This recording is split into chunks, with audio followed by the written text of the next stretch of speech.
clients and viewers nung nagla-live kayo, every time mas sinasabi nyo na yung mga prices po? Actually, marami akong minor nung first live.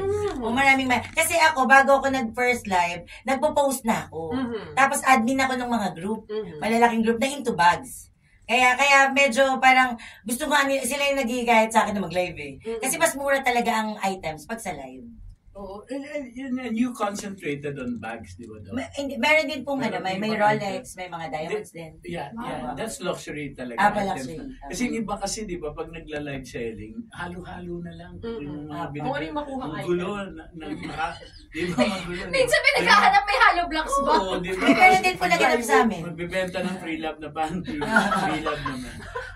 Pero may naganap din po sa amin nun, pako na Louis Vuitton, mga ganon. Ay, di ba ma'am, ang mga Hermes, ganyan ang mga Louis Vuitton. Minsan may mga plato Yes, sila. meron din kami. May payong, meron din kami. Ayos. Pati plato meron. Meron kami. Yung mga payong magkano yung gano'n? Yung mga payong actually, mga pag gano'n ang brand new price niya.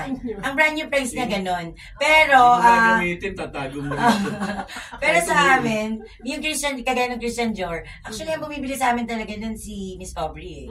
Si Miss Aubrey. Kasi talagang alam niya talaga yung value nung Aubrey Miles. Payong lang to Payong po. Kasi pag tinignan mo rin sa Google, makikita mo, like ano siya, 1,200 USD. Ang brand new. Tapos syempre kami binibenta namin 10K lang. Minsan may tawad pa hanggang 7K. Ganon. So bibilin mo talaga siya kasi parang afford mo na eh. Baka kalimutin kasi ako. Wag mo lang iiwan niya sa 7-Eleven. Diba? Iwan sa 7-Eleven. Ito maganda, umuulan. Oo. Pag umuulan, may payong ka. Yung payong gaganon nila. Para wag mabasa. Yung mga plato, magkano naman to? Yung mga plato, yung mga Hermes, 100,000 yun. Ang benta namin sa pre-own 100,000 kasi ano talaga siya, malalaki. Pre-own po, pre-own, second hand. Yung 100,000 yung plato pero itlog yung Sardinas. Hindi. So, how much is, sa mga ganong regular Hermes bag, no? Yung talagang magkano yung hindi pre-owned? Mahal. Sobrang mahal. Yeah. Sobrang mahal. Like for example, 3 million, mga gano'n?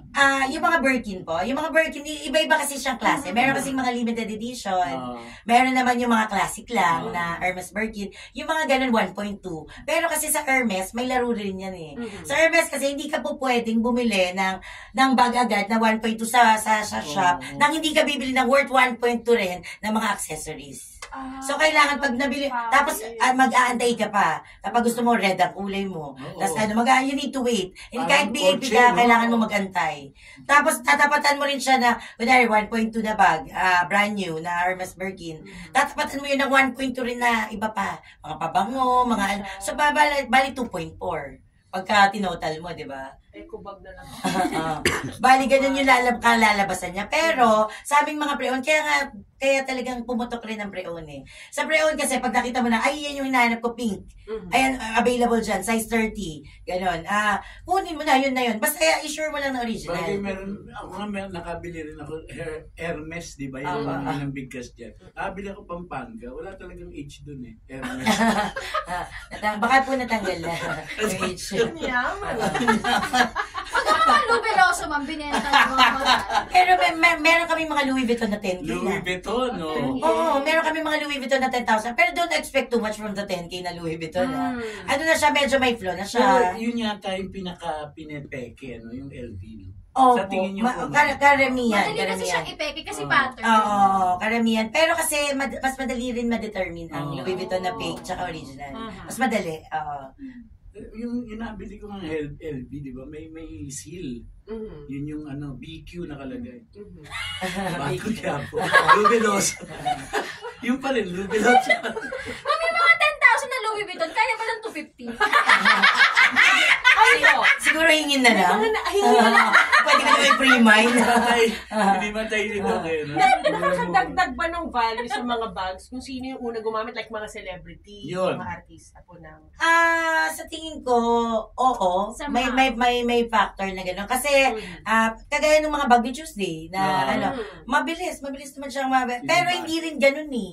Actually, hindi rin. Pero sabi ni Dr. Vicky Bello, siya daw, sa pagkakalam ko, hindi siya basta-basta nagbibenta or nagbibigay ng bag. Kasi yung energy mo, napapasa. Napapasa, oh. Kasi ngayon, your bag defines who you are. Oh. Di ba? Kapag wala kang bag, Wala ka. Hindi ka madidefine. Hindi kasi, di ba, for example, hindi ka madidefine. Parang, guess who? Wala kang identity. Hindi ka. Pero kasi, di ba, kunyari, for example, napunta tayo sa isang meeting. Tapos babae sa babae. Ganyan. Siyempre, nasa Starbucks tayo. Ang unang tingin mo dyan, aminin natin, sa bag ka unang titingin, di ba? sa mga lalaki, sapatos. Sapatos and watch. Watch. Oo. Sapatos and watch. Oo. So kapag ka nakita mo na mahal yung bag niya, Pwede. Pasok to, pasok. Pasok. Para madidescribe mo na siya na, medyo afford yan kasi bumibili yan ng mahal na bag mo. Oo. So makikita mo, medyo pasok to. For example, ikaw nagbebenta ka. Kunyari, nagbebenta ka ng insurance. Siyempre, pag nakita mo naman na plastic lang yung daldal niya, di ba parang hindi ka naman maniniwala siguro bibili siya. Pwede sabihin na natin judgmental, pero... Pagpasok mo, yayaman ka dito. Tapos yung laman, eco bag. Nagbebenta yung Yayaman plastic na yun. lumot pa yung plastic. yung pag-envelope ulit. Parang pinod, tinago din siya. Oo nga naman. Sapatos pala tumingin. Pag meeting lang ng kunyari babae sa babae. Kasi di ba, kunyari nasa Starbucks, imagine ninyo. Tapos ang dala Chanel na double cup. Siyempre medyo, ay okay, ito kakausapin ko ito na phone. Kailangan makausap ko ito na. Pero may mga nakausap na kayo na yung mga bags na identify nyo na fake. Peke. Sinabi mo talaga. Kasi meron mata si... Sinasabi niya siya? Hindi, syempre hindi. Syempre ayoko naman maka-offend. Di ba, pero kunyari, scenario. Dadalas tanongin niya ako. Hindi ka nagsasource, di ba, sila lumalapit. Say, ma'am, ibebenta ko tong bag na to sa'yo, bahala ka na. Pagtingin mo, ay, peke. Hindi, sasabihin ko sa kanya, shekeru. Syempre pagagandahin ko. Kaya dadaanin ko sa biro. Shekeru po eh. Syempre, di ba? Meron bang kahit hindi kilala na siyempre pupunta sa'yo, pa-check ko nga itong dala ko. Mamay nabudol ako. Marami. Tsaka nagpapa-interview rin sila sa amin. Nag-authenticate kami ng bag. So, May na-offend naman. Kunyari sa mga shekido yan. Tapos hindi. Kasi magaling ako magsabi.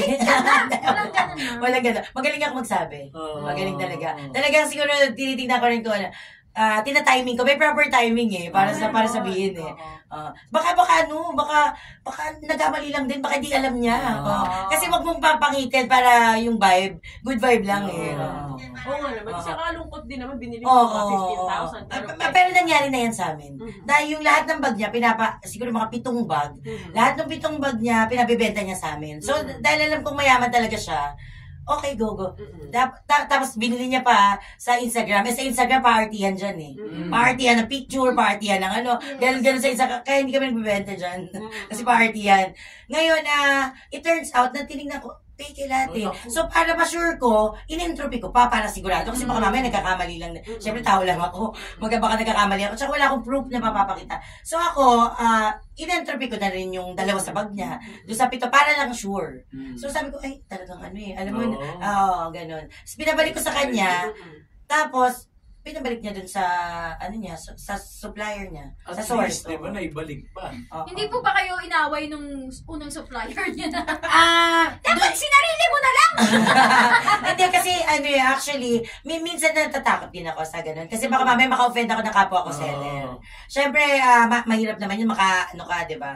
Pero kasi wala tayong magagawa kapag may entropy na. Yung machine na, kaya ang ginagawa ko, hindi ako nagmamarunong. Minsan talaga ine-entropy ko na lang. Kasi pagka in-entropy mo, yung entropy sisihin nyo, wag ako. Di ba? Siya sisihin nyo, algorithms yan eh. Bakit ako sinisisi nyo, di ba? Kasi opinion mo, minsan, opinion mo lang yan eh, di ba? Lalo na't seller ka rin, ma'am, Correct. yourself, di ba? Baka sabihin, naninira ka lang Correct. nun, di ba? Tama. Ayun yung mahirap at dapat iwasan. Pero ito, ma'am, yung mga bags na ito, continuous to, talagang sunod-sunod yung pumapasok sa shop nyo. Kahit nga ayoko pumapasok pa rin sila. At saka kahit hindi ka siguro nag-online sell, no? Pupunta na walk-in talaga. May walk-in din kami pero per schedule. Kailangan magpa-schedule kayo kasi hindi naman kami store talaga po na talaga automatic pupunta kayo. Kasi gusto ko hindi rin sila sabay-sabay. Jennifer, may tanong lang ako sa mga nag-avail ng mga bags. Ano yung parang kailangan yung gawin para yung condition ng bag ma-preserve? Yan, oo. Kailangan naka-aircon. Hindi ka dapat magpatay ng aircon. Okay. Tsaka dapat araw-araw mapupunasan yung bag. May serum, may ano, parang mukha natin. Di ba sinisirum? Yung bag may serum din. May moisturizer. Ganun. Pagdating nung taga-Meralco, sasabihin mo, pwede bang ito na ang benta ko? Kasi na 100,000 na yung bill. Pero napupon na rin ng bag, napupon na rin siya. Nasasanla? Nasasanla po. Pero ang hirap nun pag sinasanla kasi hindi mo mag-guarantee na naiingatan ng sobra yung bag. Pag hindi mo natutubusin, hindi go. Pagka tutubusin mo pa, hindi pa mag-guarantee naman ng pawn shop. Magkano mga sandaan? May mga matataas like that. Okay ka na. Ibig sabihin, kahit bentang bentang sangla. For example, itong double flap, yan, kaya pa isanlayan ng, kung maganda pa yung condition niya, yung parang light new, kaya rin siya ng 200k, 190 kaya 180. Pero dapat maganda pa siya, tsaka kompleto. May box, may ano. Parang yung mga alahas, pag nag-invest. Parang gano'n. Parang bag is the new gold nga.